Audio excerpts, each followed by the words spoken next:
paz, irmãos, amém? Louvado seja o Senhor, que nos tem dado graça e, mais uma vez, oportunidade de nos reunirmos aqui em seu nome. Isso é bênção de Deus. Como o pastor Aguiar comentou, não é? Na sexta-feira tivemos uma vigília, foi um tempo muito abençoado. Louvado seja Deus por aqueles que puderam participar em ter esse tempo de oração, um tempo muito gostoso. Peço a todos os irmãos que sigam comigo ao Evangelho segundo Lucas, no capítulo 8. Lucas, capítulo 8.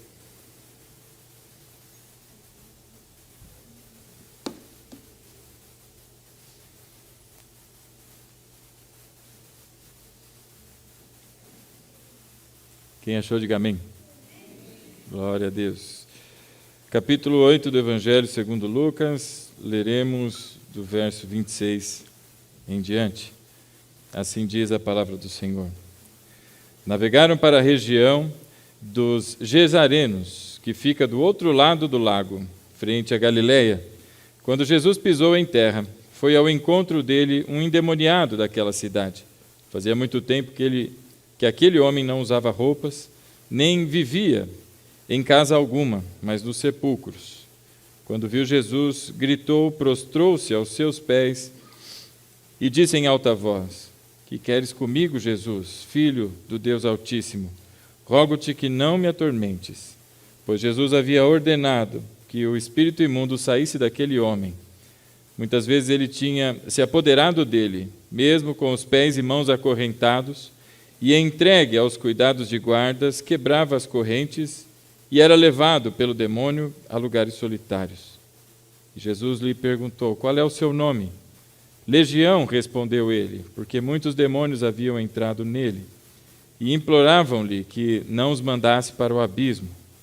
Uma grande manada de porcos estava pastando naquela colina, e os demônios imploraram a Jesus que lhe permitisse, ou que lhes permitisse entrar neles, e Jesus lhes deu a permissão. Saindo do homem, os demônios entraram nos porcos e toda a manada atirou-se precipício abaixo, em direção ao lago, e se afogou. Vendo o que acontecera, os que cuidavam dos porcos fugiram e contaram estes fatos na cidade e nos campos, e o povo foi ver o que havia acontecido. Quando se aproximaram de Jesus, viram que o homem de quem havia saído os demônios estava sentado aos pés de Jesus, vestido e em perfeito juízo, e ficaram com medo. Os que o tinham visto contaram ao povo como o endemoniado fora curado. Então todo o povo da região dos Gerazenos, suplicou a Jesus que se retirasse, porque estavam dominados pelo medo. Ele entrou no barco e regressou.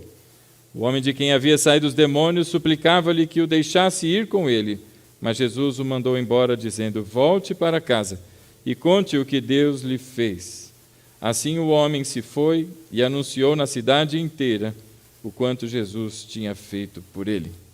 Fechemos os olhos, curvemos a fronte, oremos. Senhor Deus, Pai querido, te agradecemos, Senhor, por esta noite, te agradecemos porque sobre nós está a sua mão, te agradecemos porque sobre todo aquele que confessa o nome do nosso Senhor Jesus, o Senhor não só habita nele, Pai, mas também tem ensinado a caminhar e direcionado os seus passos, e aqui estamos nós, caminhando segundo a vontade e o sopro do teu Espírito. Pedimos nessa noite, Pai, que o Senhor repreenda toda a resistência, Senhor, todo o levante, Pai, que possa surgir, Senhor, contra a tua igreja, mas que estejamos cobertos pelo teu sangue, para a glória do teu nome. Que não haja distração, Senhor, tampouco, Pai, cansaço, preguiça ou qualquer outra manifestação, senão plena atenção à tua voz e ao teu Espírito a falar conosco nessa noite. Assim oramos e te agradecemos, Pai, em nome de Jesus. Amém. Amém, meu irmão?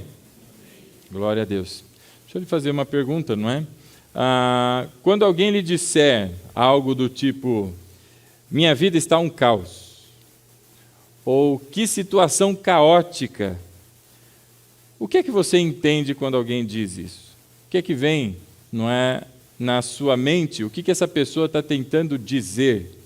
Bom, me parece que alguém que diz que a sua vida está um caos, ela está se referindo a algum tipo de desordem, a uma desordenação nos eventos, nos fatores ou nas coisas as quais ela entendia, essa pessoa entendia, que tinha ou estava sob controle. Mas houve agora uma desordem, e então o caos é lembrado. E aqui, meus irmãos, eu queria lembrar a todos, pelo menos os que participam do grupo de oração, que houve por esses dias um pedido de oração em favor de uma mocinha, uma menina, muito nova, eu não me recordo a idade, mas certamente ela não alcançou os 10 anos, e essa menina desenvolveu meningite, e ela foi hospitalizada. O nome dela era Rebeca. E ao longo dos dias, essa situação e esse quadro clínico foram piorando. Cada dia mais, ela chegou ao ponto, de alguns dias atrás, não ter mais atividade cerebral.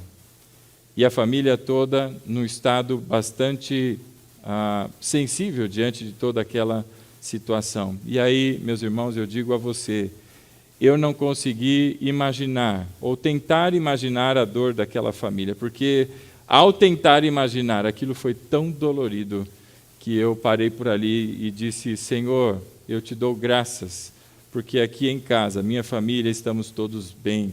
Existem coisas, meus irmãos, que a gente só se dá conta, não é? Do quão abençoado nós somos quando nós perdemos. E ao ver a situação daquela família, meus irmãos, aquilo foi muito dolorido. E eu escutei um dos áudios, provavelmente era da avó da menina, contando o momento e em que situação a pequena Rebeca se encontrava. E foi muito dolorido ouvir. Ela não tinha muita condição de dizer, parecia que ela estava perdida, sabe? Palavras meio aleatórias e coisas do tipo, olha, eu vou lhe dar mais informação depois, enfim, a pessoa perde um pouco do seu rumo, né? Talvez um pouco seja pouco, né? Perde bem o rumo. E você pode imaginar o caos que se instaurou na vida dessa família, a desordem nos muitos sentimentos que vieram, e agora o que vai ser, entre o misto de a fé e esperança, porque até onde me parece é uma família cristã, mas, por outro lado, os diagnósticos e o quadro clínico e as coisas progredindo até o ponto que chegou a notícia do passamento da pequena Rebeca. Meus irmãos, que coisa terrível, que momento, não é? Sensível e caótico para uma família. A gente conhece o ciclo da vida, não é? A gente conhece, e não é nada de Rei Leão, mas a gente entende, não é?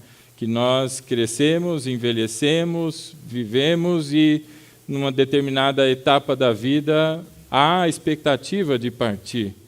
Quando essas coisas são invertidas, o sentimento e as sensações, elas são bastante terríveis. E por isso, meus irmãos, que situação caótica. Por outro lado, houve a notícia também por esses dias de uma moça brasileira que, numa viagem, uma moça aventureira, não é, passeando, eu não me recordo que lugar, se Indonésia, Filipinas, Indonésia, não é? Essa moça se destaca do grupo por um cansaço, alguma coisa do tipo, e se acidenta, a ponto de ficar 5 dias, me parece, não é? Numa localização muito remota, de difícil acesso, e não encontraram condições de resgatá-la em tempo. O resgatador chegou, mas ela já havia expirado pelas condições, provavelmente. Agora pense você, quantos planos não estavam formados para um futuro, era uma moça muito nova?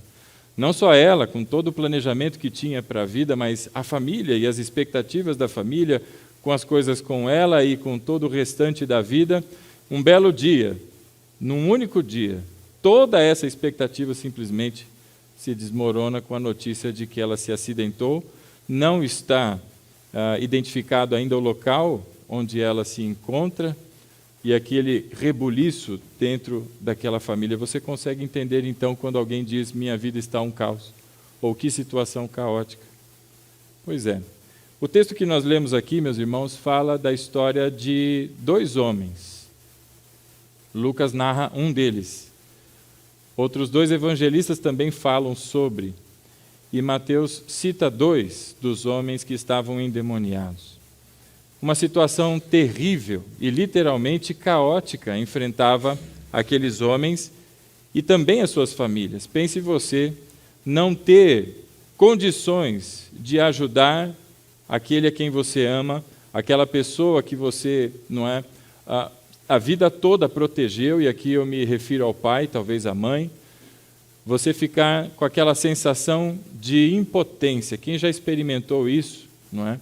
Quem já viveu essa dor de estar diante de uma situação terrível com um filho e não conseguir fazer nada, isso é algo assim que toma os sentimentos. Eu, graças a Deus, não experimentei tal coisa. Mas certamente há pessoas, não é, entre nós que sim, já experimentaram algo parecido. E é como eu lhe disse, irmãos, eu não consigo nem tentar imaginar, porque quando eu começo, aquilo me toma e é tão dolorido. Eu já choro em comercial de manteiga, imagino tentando forçar um pensamento. E na hora a reação é de repreender como se repreende demônio, não é? Em nome de Jesus. E são essas horas que a gente percebe quão abençoado nós somos. E aqui se trata de um momento em que Jesus deixa a região da Galileia, onde ele estava, e parte de barco junto aos discípulos, e muito provavelmente mais pessoas o acompanhavam nessa comitiva, mas o barco segue em direção ao outro lado da margem do mar da Galileia, e o mar, naquele momento, naquele instante, sofre uma grande tempestade. E essa grande tempestade chacoalha aquele barco, a ponto de levar as pessoas que estavam dentro ao desespero, senão o Senhor Jesus, não é? Que descansava com tranquilidade. Aqueles homens, meu irmão, sentiram real pavor, e pavor da morte. Aquilo não era uma encenação, ou não era um frenesi de alguém que dormia, de repente acordou com um pouco de água no rosto e se levantou, meu Deus, vai afundar.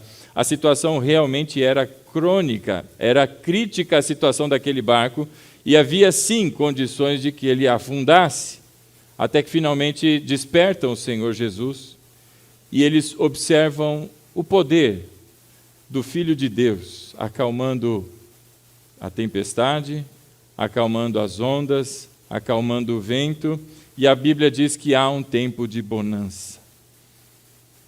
Aqueles discípulos, então, não é? Diante de uma situação tão caótica, diante do risco da morte, agora se observam no lugar com tranquilidade, com calmaria. E apesar, meus irmãos, de que sim, quando Jesus está na nossa vida, ou usando, não é, a maneira como os crentes gostam de expressar, quando Jesus está no barco, sim, as coisas se acalmam, sim, elas se tranquilizam. Este não é o motivo deste texto ter sido registrado em Lucas e nos demais evangelhos. O motivo não é mostrar que com Jesus há tranquilidade tão somente, mas é mostrar quem é o Senhor Jesus. Ele é o soberano sobre todas as coisas.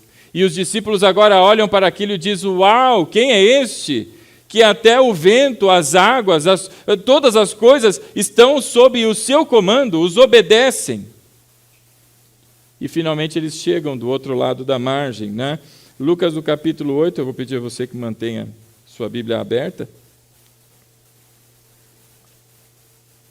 No verso de número 27 diz assim, quando Jesus pisou em terra, foi ao encontro dele um endemoniado daquela cidade.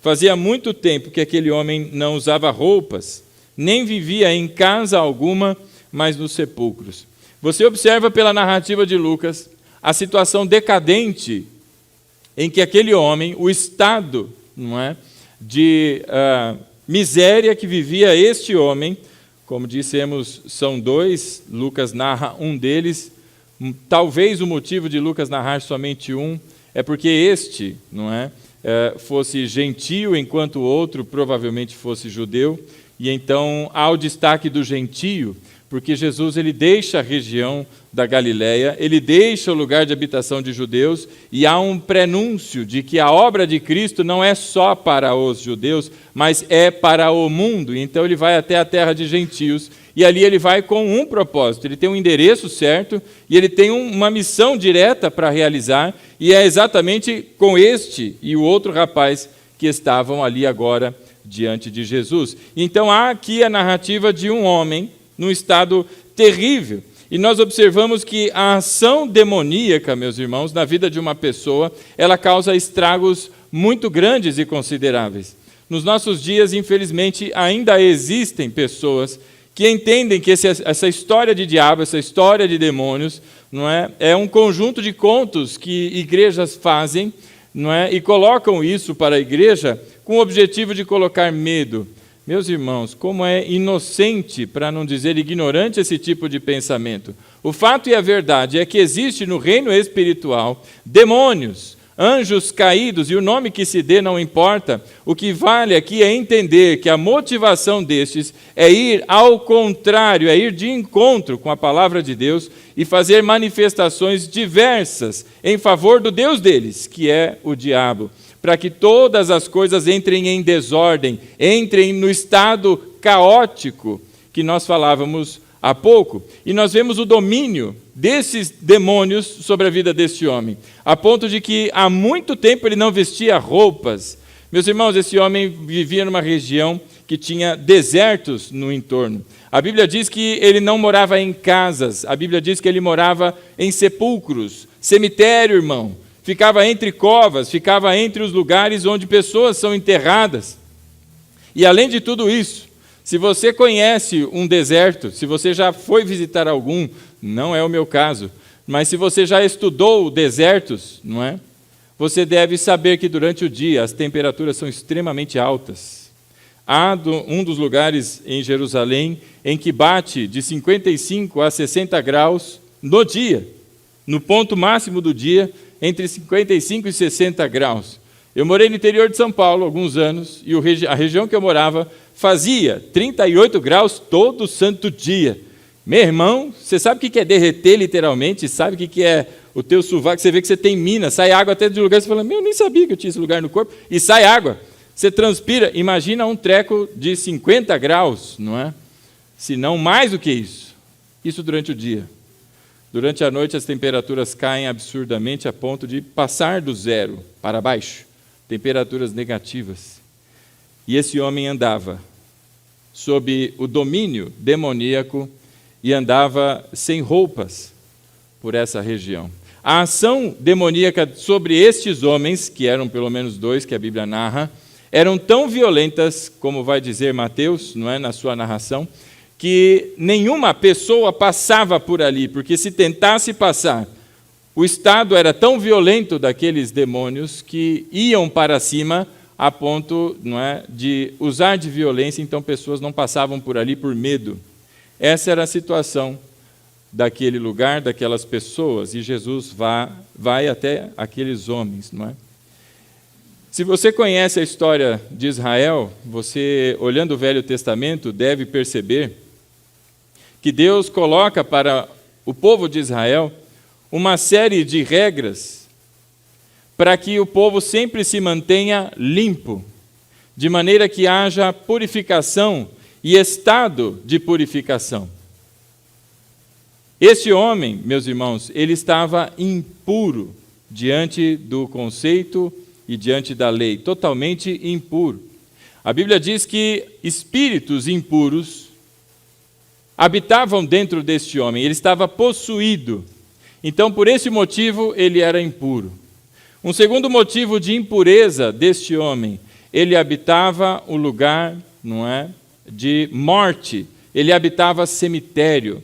Ele vivia num lugar onde, se algum judeu, fosse até lá e encostasse, tocasse no morto, se você fosse judeu e tocasse no morto, mesmo que por um esbarrão, você teria 7 dias para a purificação. Afastado e isolado por 7 dias para se purificar. Esta é a regra, esta é a lei, para se purificar do contato que você teve com mortos. Se você tivesse pegado no caixão, ou no lugar onde aquele morto já não está mais, mas esteve, e tocasse ali, 7 dias. Este homem estava com espíritos imundos e estava frequentando um lugar que era totalmente impuro, segundo a lei. Além de estar endemoniado e frequentar lugares de impureza, este homem vivia entre os gentios e no conhecimento e na forma de visualizar dos judeus, este lugar frequentado por gentios eram lugares impuros.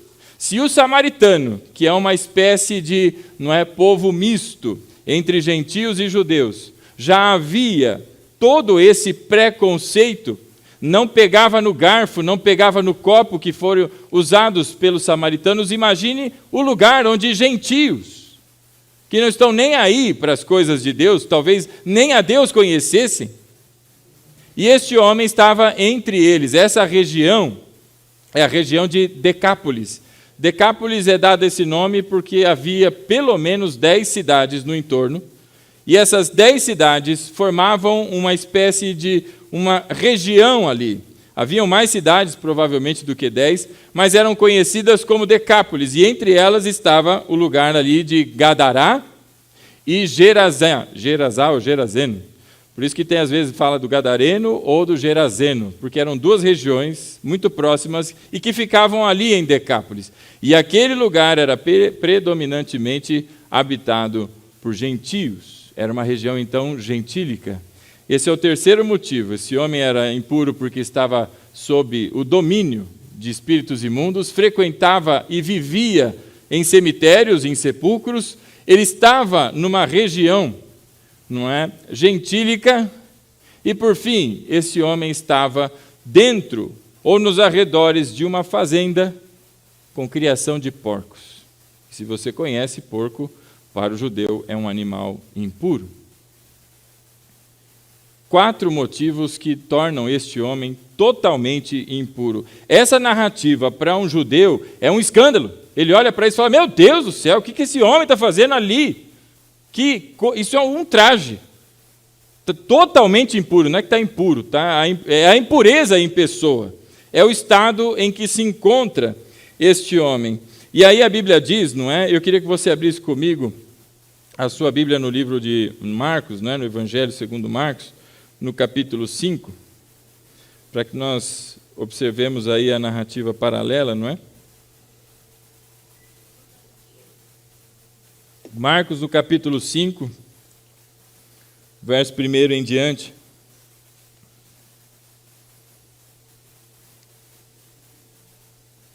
Diz assim, a partir do verso 1, capítulo 5 de Marcos, verso 1. Eles atravessaram o mar e foram para a região dos Gerazenos. Quando Jesus desembarcou, um homem com espírito imundo veio dos sepulcros ao seu encontro. Esse homem vivia nos sepulcros e ninguém conseguia prendê-lo, nem mesmo com correntes, pois muitas vezes lhe haviam sido acorrentados pés e mãos, mas ele arrebentara as correntes e quebrara os ferros dos seus pés. Ninguém era suficientemente forte para dominá-lo. Ninguém era suficientemente forte para dominá-lo. A palavra de dominação que você leu aí comigo, ninguém era suficientemente forte para dominar, é a palavra para, não de domínio, mas quando você faz o adestramento de um animal selvagem. Alguém que captura um cavalo no meio da vida selvagem e traz ele para um, como é que chama o lugar? Estábulo, o lugar de cavalo lá. Você traz esse cavalo para lá e começa agora um processo, de treinamentos, de doutrinação, um processo de, como é que fala com o animal que eu já me esqueci? Domá-lo, A palavra que está aqui, dita e escrita, é exatamente esta. As pessoas tentavam segurar aquele homem, mas ele era pior que um animal selvagem, tamanha violência daqueles demônios sobre a vida desse rapaz. Além disso, a Bíblia diz que as pessoas tentavam acorrentá-lo. É isso que a sociedade faz com aquilo que ela não entende. Ela não só tenta dar um jeito de domar e amansar e perder o seu não é, efeito de alguma maneira, mas ela acorrenta. Colocaram nestes homens, várias vezes tentaram, pelo menos, colocar correntes em seus braços. Colocar correntes que prendessem as suas mãos, porque eram agressivos. Ninguém passava por ali. Já pensou você ter um comércio, e na frente do seu comércio tivesse uma pessoa assim? As pessoas estão indo para o teu comércio para comprar alguma coisa, não é? E não conseguem chegar, não conseguem entrar. Então a sociedade reagiu. E reagiu como? Vamos prender. Já que fica no meio lá do sepulcro, tenta prender esse animal, não é? Um animal selvagem, por isso a palavra de domar, de domínio. Tenta prender esse treco lá. E a Bíblia fala de 2 cadeias que tentaram usar, nas mãos e nos pés. Os famosos grilhões, não é? As correntes diretas no pé. A Bíblia diz que aquele homem tinha tamanha força, de modo sobrenatural, que despedaçava. Não é que quebrava e soltava, despedaçava. Agora imagina você morar num lugar como este e saber que existem pessoas nesse estado, em tal região, endemoniadas. Se você conhece demônio ou não conhece demônio, mas sabe que aquelas pessoas têm problema. Sabe que aquele lugar não pode passar, é igual o Waze, né? Vai usar o Waze no Rio de Janeiro, vai, com respeito aí, meus irmãos, né? Mas não é qualquer lugar que você anda de carro lá. Vai entrar num beco errado lá, né? Ó, meu irmão também, ei, aleluia. Né? Vai entrar no lugar errado, vai dar ruim, não vai? A gente pelo menos vê nos tabloides aí de noticiários, gringos aí, gente que não conhece, se enveredou em caminho errado, tomou tiro e não voltou, né? Então você saberia que aquele é um lugar que você não deve passar. E você saberia que, assim, tudo o que estava disponível, desde conversa, desde tentativa de levar um, levar outro, não é? Tudo que fosse possível ser feito, aquele povo tentou, a chegar até o ponto máximo de tentar aprisionar, como literalmente um animal selvagem, pelos pés e pelas mãos. Sabe, meus irmãos, quando eu estive em Cajubi, houve uma situação de uma família. Eu estava em casa num sábado, eu morava numa cidade que era 50 quilômetros distante do lugar onde ficava a igreja. E eu estava no sábado, os cultos eram aos domingos, naquela época de sábado pela manhã eu trabalhava, então eu tinha acabado de chegar em casa, tinha passado em algum lugar, eu não me lembro mais o nome, comprado um pouquinho de carne, falei, hoje é dia, sábado, fazer o churrasco, 38 graus, né? Vamos queimar uns gatinhos aqui. E eu estava com as mãos todas pretas, empretejadas, porque eu estava mexendo com carvão. Estava botando lá o carvão numa churrasqueira que eu ganhei, que ela tinha, como é que chama? Aquela de bafo. Era uma churrasqueira de bafo. Não escovava o dente a churrasqueira. E aí eu estava ali com as mãos pretas, vem minha esposa, teu celular está tocando. Eu falei, vai, ajuda aí. Aí ela atendeu, eu pus o celular aqui assim, né? E o nome de quem chamou era um, mas quem estava falando era a irmã. E eu falei, minha irmã. Ela, não é não, é a fulana. Era a irmã dela. Eu falei, tudo bem? Como é que está as coisas? Não está bem não, pastor. O marido, não é, bebeu bastante, usou de drogas, fez uma série de coisas, e agora ele está correndo atrás da minha irmã, com um pedaço de pau e faca. A casa parece um cenário de guerra, está toda arrebentada, tem fios pendurados para todo quanto é lugar. Nós precisamos de ajuda. Eu falei, calma. Ela falou, que calma, pastor? Ela estava desesperada. Eu falei, não, eu disse calma porque eu estou indo para aí. Ela falou, então vem logo, pastor. Isso aqui, já desligou o telefone. A situação estava muito feia lá. Quando eu cheguei lá, meus irmãos, ele já estava algemado. Algemado pelos pés e algemado pelas mãos. Não assim como você vê o transporte de um bandido, não é amarrado aqui e amarrado aqui. Mas os pés para trás e as mãos para trás, e a sua barriga estava no chão. Sabe quando você transporta um animal, um porco, por exemplo, não é? Que você o carrega pelas patinhas assim, enfia um pau no meio, um segura de um lado, o outro segura do outro? Era assim que ele estava. Aquele homem sozinho não foi capturado por 6 policiais. Tudo bem que o policial do interior de São Paulo é um policial um pouco diferente, mas 6 não deram conta de segurar. Os policiais, quando vieram falar comigo, porque eles queriam entender quem eu era, porque eu estava muito próximo, eu falei, eu sou pastor que assiste a família. E aí ele me permitiu ficar lá. Ele disse, olha, pastor, Esse homem dava cabeçadas numa árvore que tem na entrada da cidade, não é? Ele dava cabeçadas na árvore, a copa da árvore chacoalhava. Eu fui ver essa árvore, irmão. Essa árvore dá 2, se não 3, desse negócio aqui. Ele com a cabeça, batendo a cabeça, segurando a árvore e dando cabeçada, aquele negócio balangava, segundo o relato dos policiais. Totalmente endemoniado, meu irmão. Totalmente endemoniado. E as pessoas tentando segurar. Que força tem uma pessoa nesse estágio? Veja o grau de destruição que o inferno infringe contra famílias, e principalmente famílias que não prestam atenção, e os cuidados que devem ter com a sua vida espiritual, porque eram pessoas da igreja. Não estou falando de gente do mundo como a gente vê por aí, influenciada, entrou no lugar que não devia e teve problemas. Era gente que era da igreja.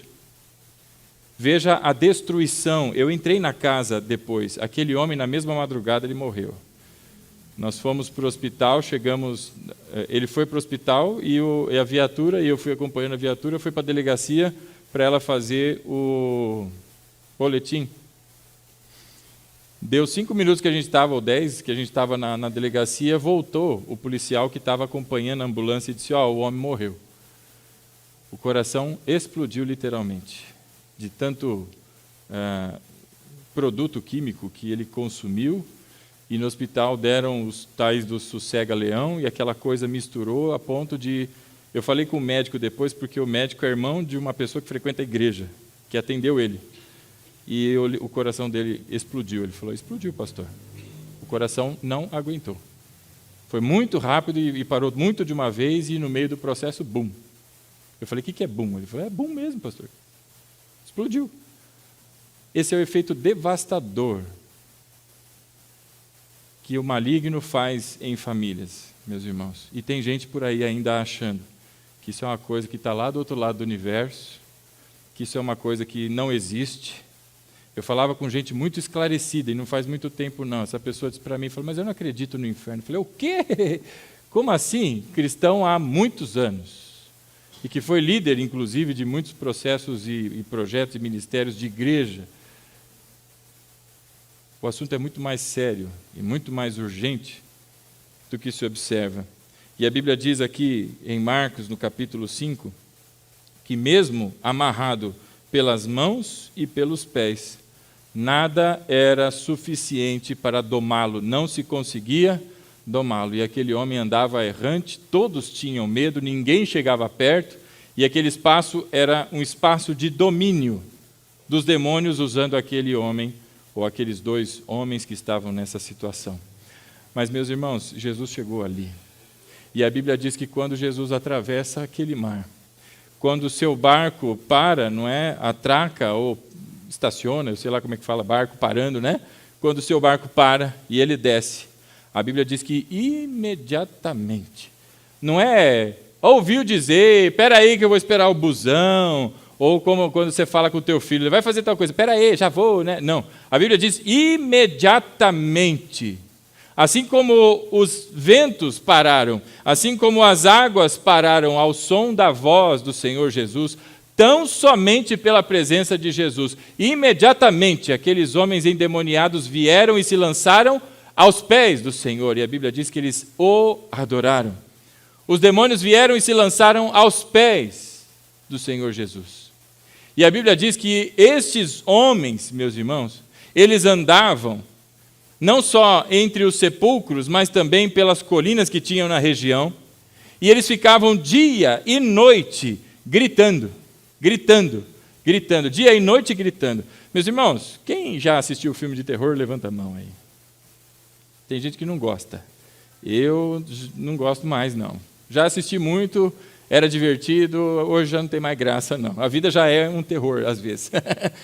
Mas, se você assiste filme de terror ou já assistiu, certamente você já ouviu ruídos, sons que são extraídos da natureza.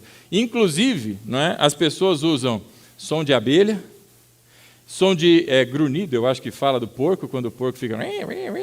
Não é?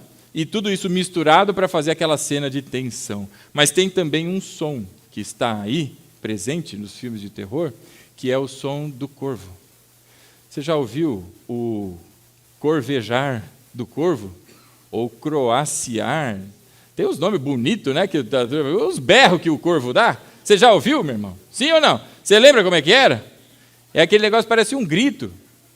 É mas assim, bem agudo. E isso, não é para quem não está habituado, você escuta isso de noite, inclusive, né? Rapaz do céu, preciso ir ao banheiro. Meu Deus! Socorro, Jesus! Eu tive a oportunidade de deixar o país e fui a um lugar onde você não encontra pomba, irmão. Você só vê corvo. Igual parece filme. Você fala, no filme parece que os caras botam corvo lá que é para botar terror. Não é não, é porque só tem corvo mesmo.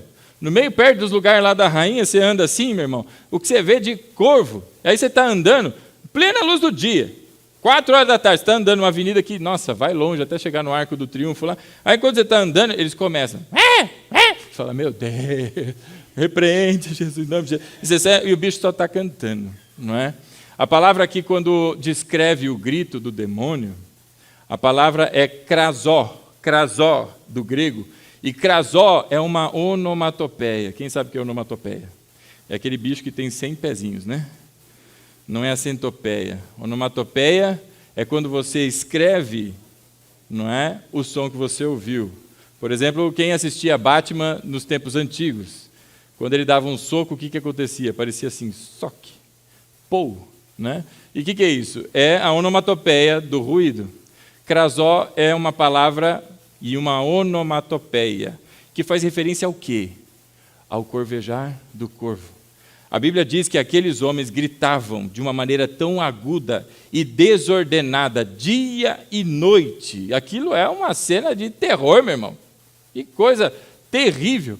E a Bíblia diz que quando eles chegam até Jesus e lançam aos pés de Jesus, eles não falam com Jesus. A Bíblia diz que eles gritam em alta voz.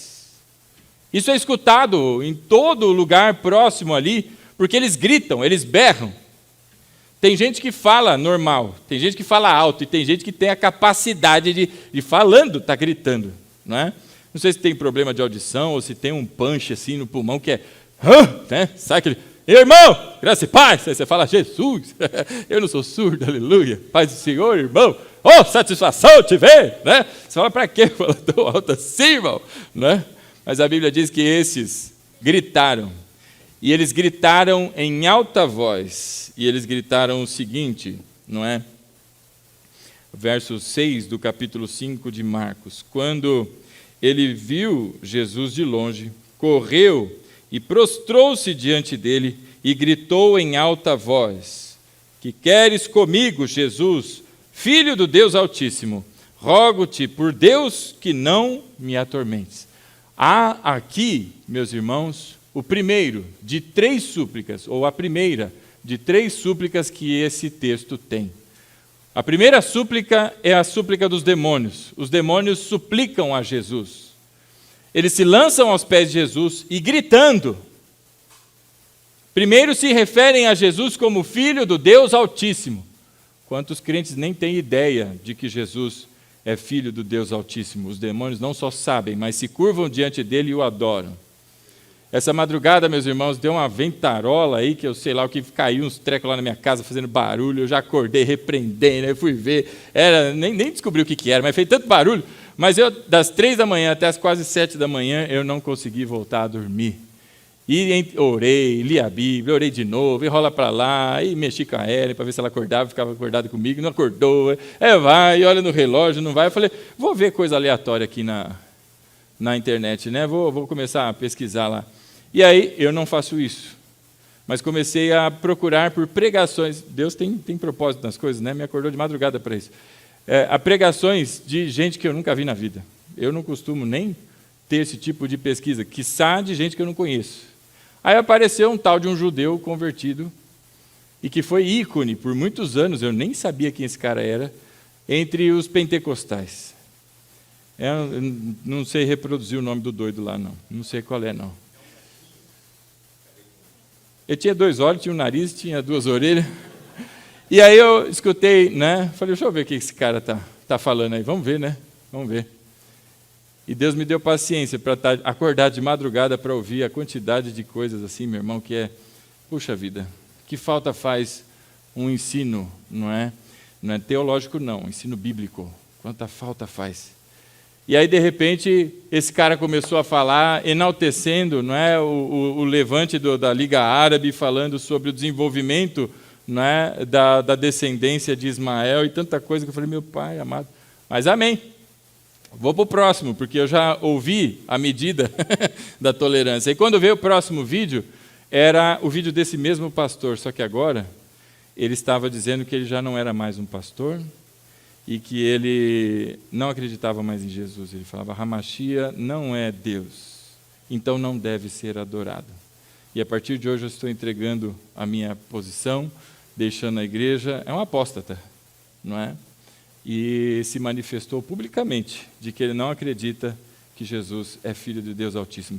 O demônio, meu irmão, se lança aos pés de Jesus e diz, o que queres comigo, Filho do Deus Altíssimo? Ele gritou em alta voz, todas aquelas pessoas que estavam em torno, que talvez não conhecessem ou só tivessem ouvido falar da fama de Jesus, ouviram dos lábios, se é que demônio tem lábio, do beiço demoníaco, dizendo, o que queres comigo, Filho do Deus Altíssimo? O Deus que está acima de todas as coisas, o Deus com D maiúsculo, como o nosso irmão ministrava aqui na abertura, o único e verdadeiro Deus. E aí a pergunta que eles fazem é, por que vens me atormentar? Ou suplico para que não me atormente? E a Bíblia diz, na sequência, que Jesus atende o pedido. E aí você fala, caramba, eu estou com uma situação difícil, estou orando, faz tanto tempo, falávamos sobre isso na vigília, né? Sobre oração, e Deus não responde, vai um demônio lá nos pés de Jesus, clama e o Senhor Jesus atende o clamor do demônio? Como assim? Meus irmãos, para que a gente entenda o que está acontecendo aqui, a gente tem que recorrer ao registro também de Mateus no capítulo 8. Há mais coisas que o demônio cita na sua fala e que Mateus registra. Capítulo 8 do Evangelho segundo Mateus. Quem achou, diga amém.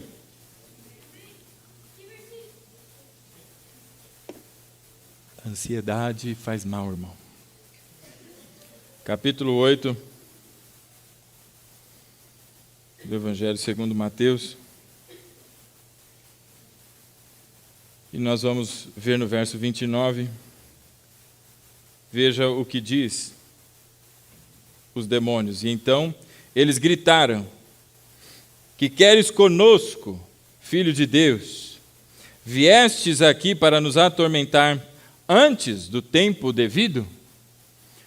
Viestes nos atormentar antes do tempo devido? Então não é aqui uma simples ação da parte do Senhor Jesus, mas eles estão agora, não é, conscientes de que chegará um momento, chegará um tempo em que eles serão, não é, lançados no lago de fogo, serão lançados no lugar de tormento, e este tempo é o tempo da sua volta, da volta do Senhor Jesus. Quando da volta do Senhor, da sua segunda vinda, os demônios, assim como o diabo, serão lançados no inferno, lago de enxofre, e o lugar onde arde constantemente, e que tem gente que parece que não acredita, sendo que se você acha que Jesus é mentiroso, você realmente não acredita no inferno. Quem disse isso foi o Senhor Jesus, irmão. Vá comigo ao capítulo 25 aqui de Mateus mesmo. Nós vamos ver o verso 41, para ouvir do Senhor Jesus. Mateus 25, verso 41. São temas escatológicos que fala o Senhor Jesus aqui com as pessoas.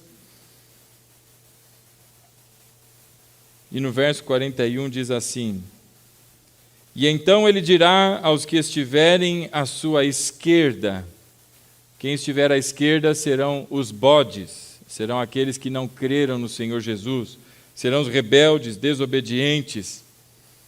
Verso 41, então ele dirá aos que estiverem à sua esquerda, malditos, apartem-se de mim para o fogo eterno, preparado para o diabo e os seus anjos. Existe um fogo eterno, um lugar de sofrimento e tormento eternos, que Deus preparou para o diabo e os seus anjos, ou os anjos caídos, ou demônios, como chamamos, em que serão lançados lá, como vai dizer também o apóstolo Pedro na sua segunda epístola, falando inclusive da situação de aprisionamento desses demônios em tal lugar. E aí, meus irmãos, esses demônios chegam até Jesus e se referem a este dia. Porque não parecia para eles que aquele momento era o tempo deles serem lançados. E por isso clamam, suplicam. A palavra na Almeida Revista Atualizada, seja em Lucas ou seja em Marcos, diz: conjuro-te por Deus, que não nos tormente. É mais ou menos como ele diz: eu te suplico, por Deus, o demônio, não é? Falando com o Senhor Jesus, suplicando por Deus, que não os tormente. Pois é. Meus irmãos, para quem ainda não se convenceu e talvez não conheça, vá comigo lá em Apocalipse.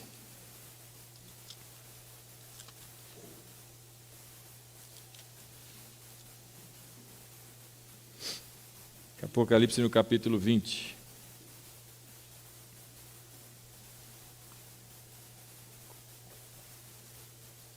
Quem achou, diga amém. Capítulo 20, no verso 10. O diabo que as enganava foi lançado no lago de fogo que arde com enxofre, onde já haviam sido lançados a besta e o falso profeta. Estes da besta e do falso profeta está no finalzinho do capítulo 19. Estou só tentando ser mais breve aqui pelo horário. Eles haviam sido lançados no lago de fogo que arde com enxofre, onde haviam sido lançados a besta e o falso profeta.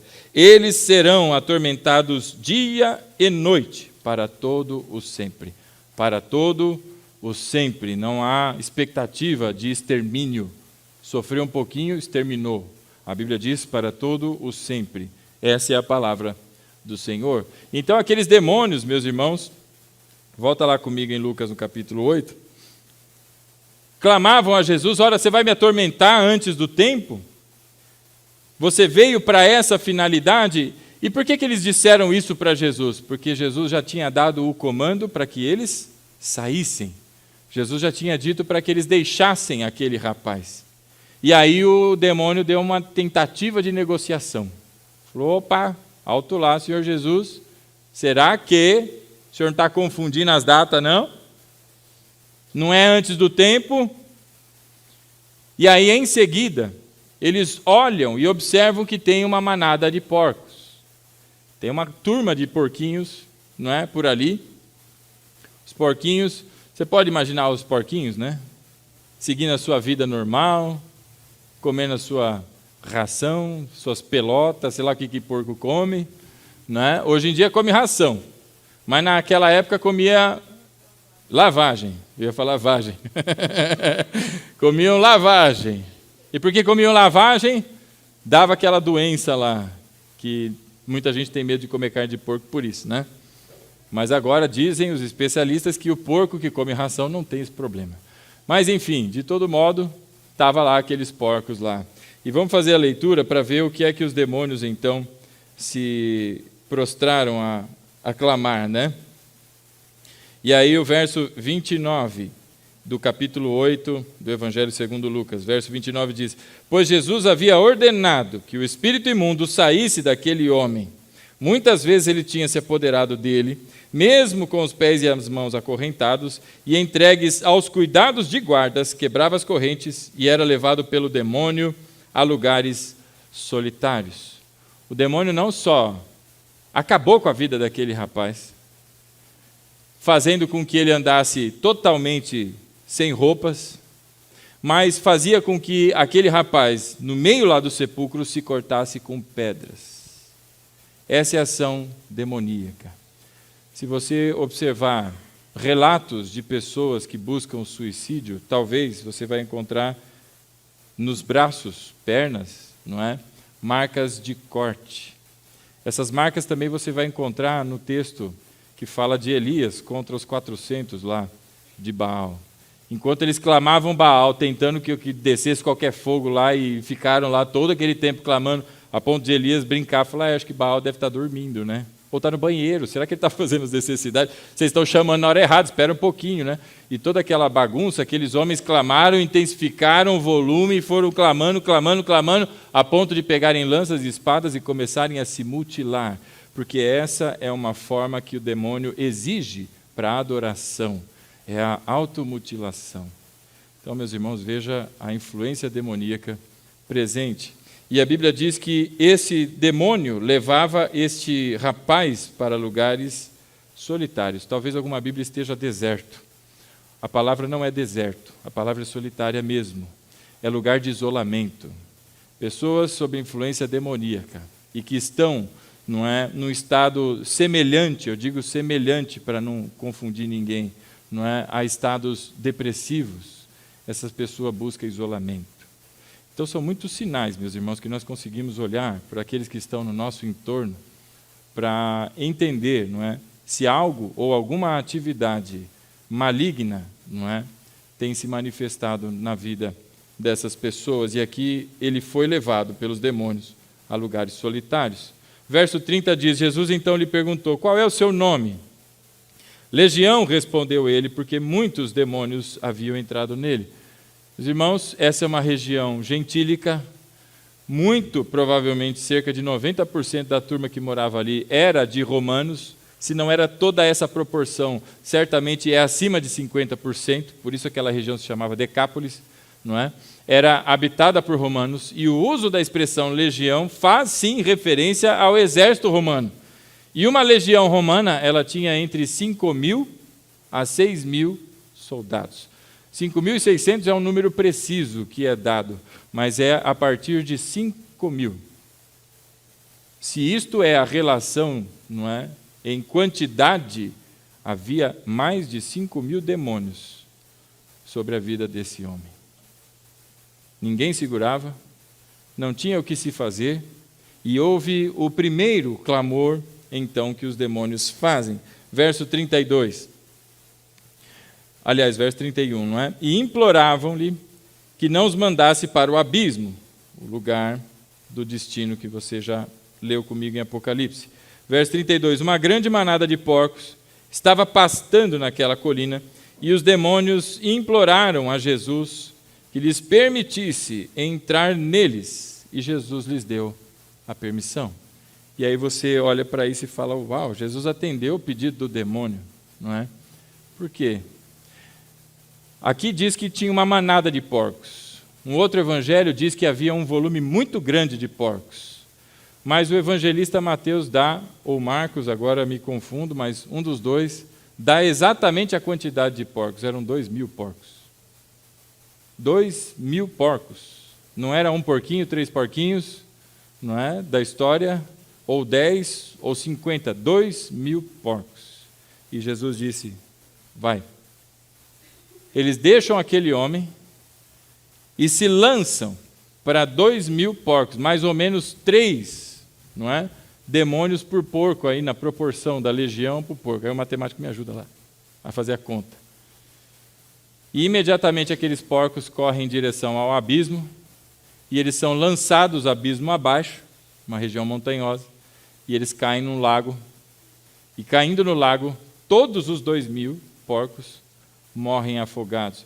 Meus irmãos, a gente ouve tanta coisa, e defensores dos direitos dos animais, ao lerem um texto como esse, vão dizer que Jesus não era sem pecado coisa nenhuma, porque maltratou os animais, maltratou a criação. E, meus irmãos, que coisa terrível, não é? Se preocuparam com 2.000 porcos e não se preocuparam com o rapaz, que há muito andava destruído com toda essa legião que estava sobre ele oprimindo a vida dele.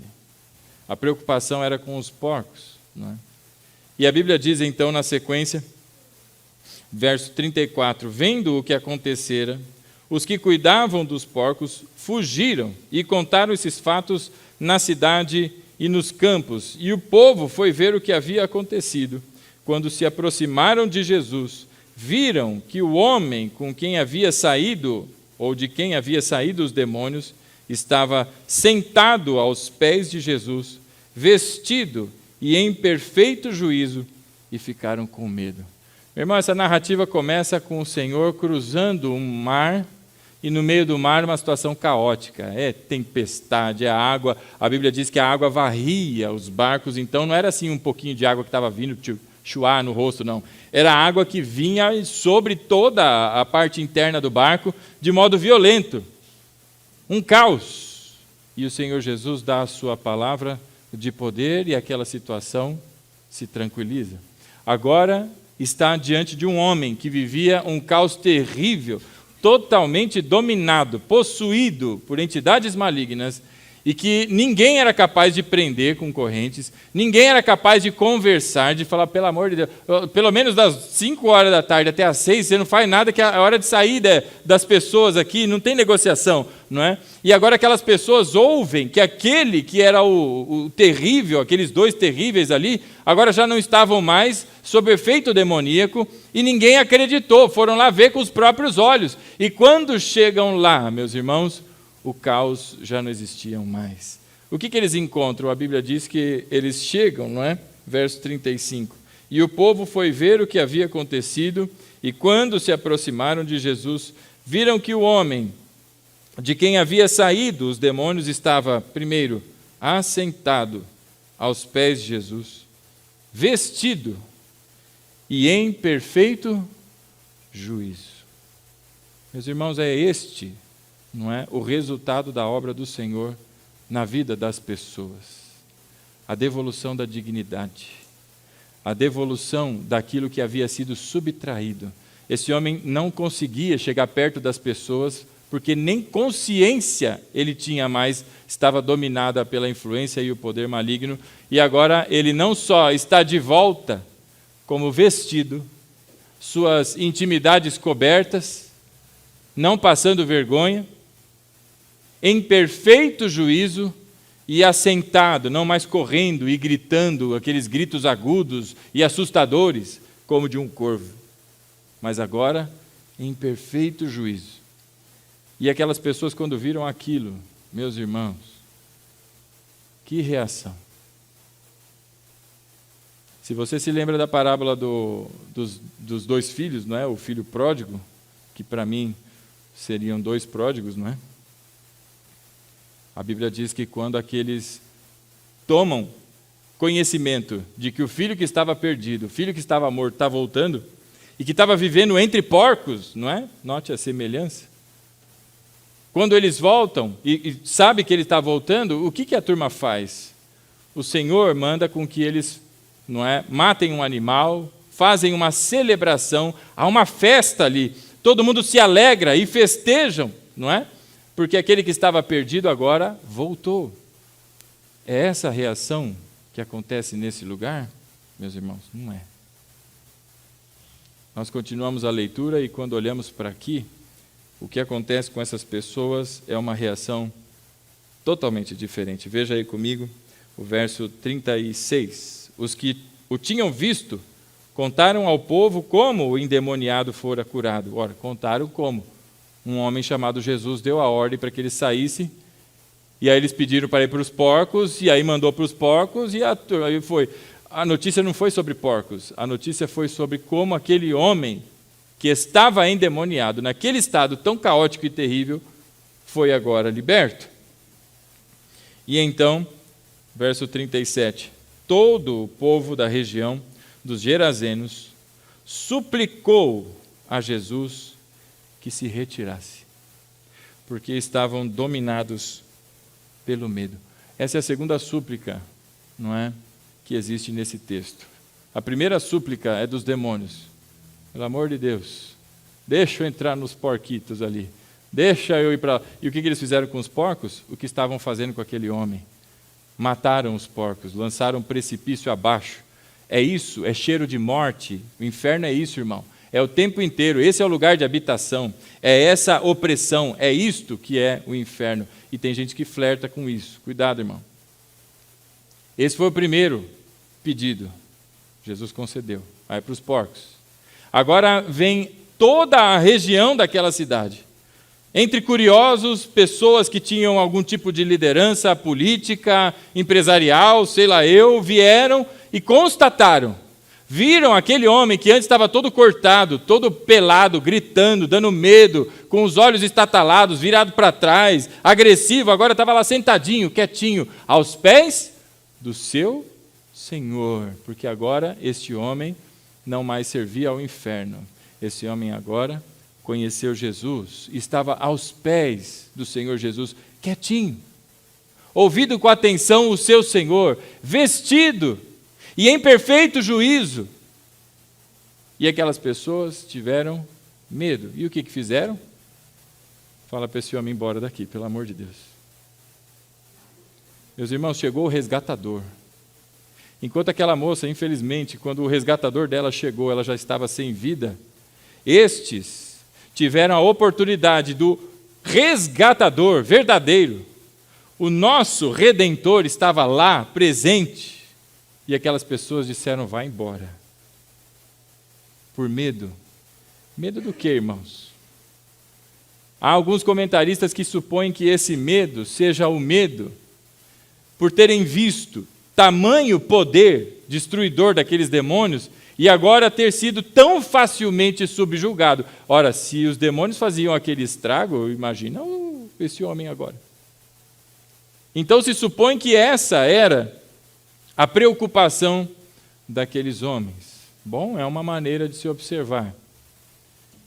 Mas lendo o texto com um pouco mais de atenção e tentando se lembrar de uma história semelhante que houve com o apóstolo Paulo, que depois de expelir demônios de uma pessoa, a cidade expulsou Paulo de lá porque eles ganhavam dinheiro com aquela mulher e falaram, pelo amor de Deus, sai daqui, você atrapalhou o meu negócio.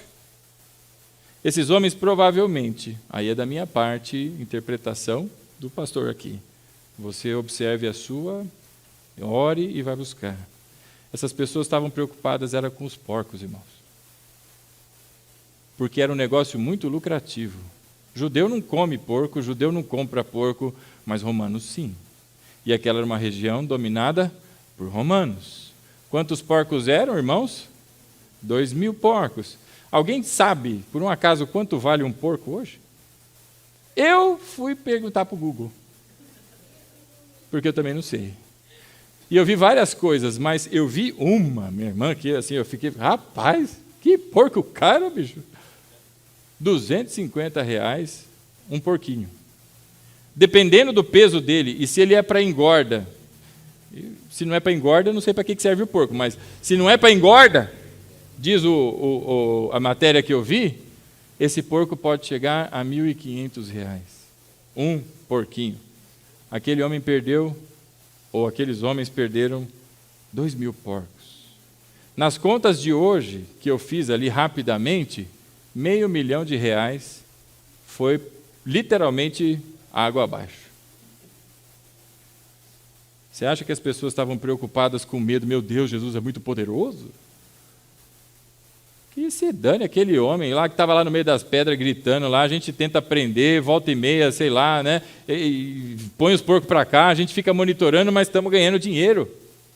E agora essas pessoas olham e dizem a Jesus, sai daqui, vai embora daqui. Veja aí comigo o verso 37. Então todo o povo, não foi um, não foram dois, todo o povo, há uma unanimidade naquela região. Todo o povo, então, dos Gerazenos suplicou, essa é a segunda súplica.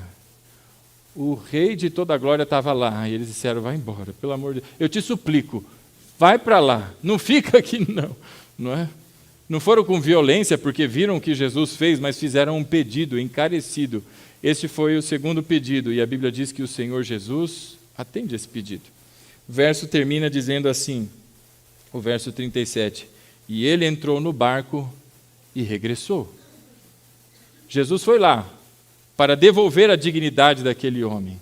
Jesus foi lá para mostrar que o seu ministério era para o mundo, inclusive estavam lá os gentios, e foi lá e tirou toda aquela opressão da vida daquele rapaz. E agora ele está voltando. As pessoas pediram para que ele fosse embora. A Bíblia diz que ele entra no seu barco e vai embora. Mas a Bíblia diz também que agora vem a terceira súplica. Aquele rapaz que foi curado, aquele rapaz que foi liberto, ele vai atrás de Jesus. E ele não vai atrás de Jesus de qualquer jeito, ele tem que pegar um barco, provavelmente. A Bíblia não fala sobre isso, mas ele tem que ir até Jesus. Então ele também navega e vai, encontra Jesus de alguma maneira. O verso 38 diz: o homem de quem havia saído os demônios agora suplicava que deixasse ir com ele. Então vem a terceira súplica aqui. Agora esse homem vira para Jesus e fala: Senhor, deixa eu ir com o Senhor, porque depois de tudo que eu vivi, de tudo que eu passei e experimentei da tua graça, não há lugar que eu queira estar senão com o Senhor. Isso é uma conversão genuína, irmãos. E agora esse homem vai até ele e suplica: deixa eu ir com o Senhor. Essa é a terceira súplica. Enquanto a primeira e a segunda, de demônios e de povo incrédulo, o Senhor atende, a terceira o Senhor não atende. A palavra diz assim, verso 38, o homem de quem havia saído os demônios suplicava-lhe que o deixasse ir com ele, mas Jesus o mandou embora dizendo: volte para casa e conte o quanto Deus lhe fez. Volte para casa. Você ficou muito tempo fora e longe da sua família. Agora volte para casa, porque você é testemunho vivo do poder de Deus. Conte para todas as pessoas o que o Senhor fez, porque existem muitos outros oprimidos como você estava, e o poder de Deus te resgatou. Assim também essas outras pessoas, ao ouvirem o que fez com você, porque ele era um homem muito conhecido, não é, na sua região, essas pessoas também ouvirão do Evangelho da graça. Então o Senhor não atende o seu pedido e diz: volte para casa. E a Bíblia diz então, eis aí um crente obediente, irmão. Assim o homem se foi e anunciou à cidade inteira o quanto Jesus tinha feito por ele. A cidade inteira. Não teve um que não ouviu dele, pelo que a palavra de Deus diz, do que Deus fez com ele, da sua cura, da sua libertação, da sua experiência de ter sido dominado por um conjunto tão grande de demônios e pela sua palavra de poder, uma ordem tão simples como sai, e aqueles demônios todos saíram. Meus irmãos, esse texto fala sobre quão caótica era a vida desse homem e quão transformada se tornou a vida desse homem pela presença de Jesus. Nós vimos que ele se assentou, aquietou. Ele foi vestido, o Senhor o vestiu. Assim como eu e você que estamos em Cristo fomos vestidos com o sangue do Cordeiro, cobrindo a toda a nossa nudez, tirando de nós as vergonhas, mas agora quando Deus olha para mim e para você, Ele não vê a feiura dos nossos pecados, mas Ele vê a beleza de Cristo em mim e a beleza de Cristo em você. E aquele homem então estava aos pés de Jesus, em perfeito juízo. Essa é a obra de Deus na nossa vida. Agora, a reação a essa obra geralmente é semelhante ao que nós ouvimos aqui desses homens, e pediram para Jesus ir embora, porque tinham medo do que poderia acontecer com o restante dos porcos. Era um homem poderoso, o Senhor Jesus, mas era um homem judeu. Os porcos tinham valor econômico, não é? Por isso, meus irmãos, nessa noite eu convido você a fazer uma reflexão, porque a vida pode estar num estado caótico. Nós falávamos do triste momento que vive a família daquela pequena menina, a Rebeca, ou da família que perdeu essa moça aventureira, e talvez entre nós existam momentos caóticos já instalados na nossa vida. E a palavra do Senhor nos diz que nós que estamos em Cristo, nós somos felizes se choramos. E alguém pode dizer, mas, hein? É o quê? Feliz? Chorar e felicidade parecem meio que, né, em direções contrárias, meio antagônico o negócio. Mesmo quando você chora de felicidade. Essa semana eu também ouvi um testemunho do irmão que eu fui responder, eu não aguentei, eu chorei, eu falei, só para te avisar, eu estou chorando de alegria. Mas embarga, né? Rapaz, que ele teve uma bênção maravilhosa. E vai vir contar aqui na igreja, né? Mas choro geralmente não é motivo de alegria. Ou alguém pode aqui tentar imaginar que essa família da menininha ou da moça estão chorando de alegria e se sentem felizes pelo choro. Mas a palavra do Senhor diz que bem-aventurados os que choram. Bem-aventurados, meus irmãos, significa felizes. E não se trata de uma felicidade quando você ouve uma boa notícia ou quando alguma coisa legal te acontece. Mas a bem-aventurança de Jesus se refere a um estado de felicidade permanente, que não oscila e não acaba. Bem-aventurado é uma felicidade permanente. E a palavra diz que bem-aventurados os que choram. Então, se você chora, você é feliz. É isso? Não. Bem-aventurados os que choram. Por quê, pastor? Jesus mesmo é quem responde. Mateus 5, verso 4. Coloca aqui para a gente, por favor, Mateus 5, verso 4. Sermão do Monte, onde está, inclusive, a palavra de oração que o Senhor nos ensinou e na vigília nós vimos sobre. Bem-aventurados os que choram. Sabe por quê, irmão? Porque da parte de Deus há consolo. O Senhor não está prometendo que as suas situações serão todas resolvidas. Mas se há uma coisa que nunca há de faltar na vida do crente, é consolo. Você não está sozinho, desamparado. E como ministrado pelo pastor Aguiar aqui no final da vigília, o Senhor ministra a paz, que faz com que, ainda que as coisas permaneçam num estado caótico, o consolo de Deus nos traz paz no coração para a gente continuar a nossa caminhada. Por isso, nessa noite, meus irmãos, eu convido você a refletir sobre qual tem sido a tua reação diante da obra de Cristo na tua vida, da tua família. Se você tem sido como esses que repelem Jesus, porque isso está atrapalhando os teus negócios, está atrapalhando o modo da vida como você gostaria que fosse. E então, Senhor Jesus, Senhor, a súplica daquele povo, o Senhor não pode ir embora não, hein? O Senhor não pega o barquinho e dá uma volta para lá? Ou você, como aquele homem, se lança aos pés de Jesus, ainda que haja um caos no momento em que você está vivendo hoje, não a coisa futura, não, é o já, porque aqueles que choram são felizes, porque a gente fez 18 anos, porque eles serão consolados. Há de Deus consolo, não importa qual seja a sua dor, Deus não lhe deixa caminhar sozinho. E ainda que o seu caminho seja ainda passar por esses momentos, há da parte de Deus consolo para mim e para você. Seja no luto, seja na dificuldade, na falta de esperança, porque crente também perde esperança.